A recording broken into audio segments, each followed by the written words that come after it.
அனைவருக்கும் வணக்கம். சுபமாரிமுத்து திருப்பூரிலிருந்து இந்த பதிவு உங்களுக்காக.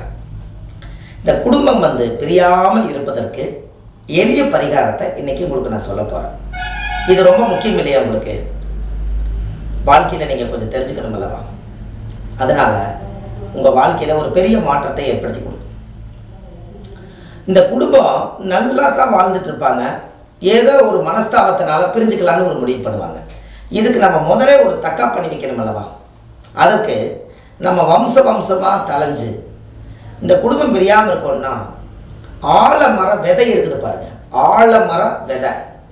அந்த விதை கொண்டு போய் சிவன் கோவில் பக்கத்தில், ஒரு அம்பாள் கோவில் பக்கத்தில் கொண்டு போய் அந்த ஆலமரத்தை விதையை கொண்டுட்டு போய் நல்ல நாள் பார்த்து, உங்களுடைய ஜென்ம நட்சத்திரம், நீங்கள் பிறந்த கிழமை, இந்த மாதிரி ஒரு நாள் பார்த்து அந்த ஆலமர விதை அல்லது நாற்று கொண்டு போய் ஒரு ஆலயத்தில் கொண்டு போய் நட்ட வச்சு, இந்த ஆள் போல் தலைச்சு ஆலமரமாக வேர் ஊனி திரும்பி திரும்பி ஆலமரத்தில் இருந்து விழுதுகள் எல்லாம் எப்படி படர்ந்து வாழுதோ அதுபோல் என்னுடைய குடும்பம் படர்ந்து வாழணும்னு சொல்லி நீங்கள் இந்த ஆலமர விதையை கொண்டு போய் கோவிலில் கொண்டு போய் நட்ட வச்சுட்டு வாங்க. அன்னையோட உங்களுக்கு பிரச்சனை சால்வ் ஆயிடும்.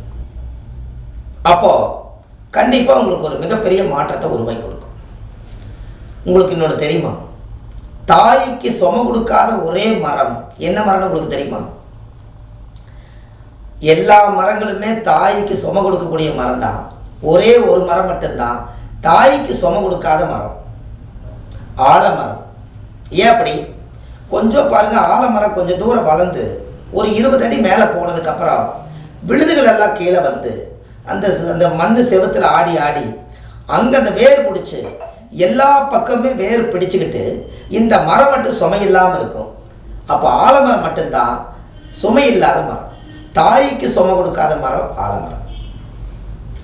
அது எவ்வளோ பெரிய விஷயம்னு பார்த்தீங்களா? இது மாதிரி எல்லாம் நீங்கள் வாழ்க்கையில் தெரிஞ்சுக்கணும். அப்போ நீங்கள் ஆலமரத்தை போய் சுற்றிட்டு வந்தால் நம்மளுக்கு குடும்பம் சந்தோஷ நிம்மதியாக வாழுங்கிறது உங்களுக்கு தெரியுதா? கண்டிப்பாக நடக்கும். நீங்களே இதை செஞ்சு பாருங்கள். உங்கள் வாழ்க்கையிலே குடும்பம் எதுவும் பிரிவினை வராது, ரொம்ப நல்லா இருப்பீங்க என்று சொல்லி அடுத்த பதிவில் உங்களை சந்திக்கிறேன். சுபமாரிமுத்து. நன்றி, வணக்கம்.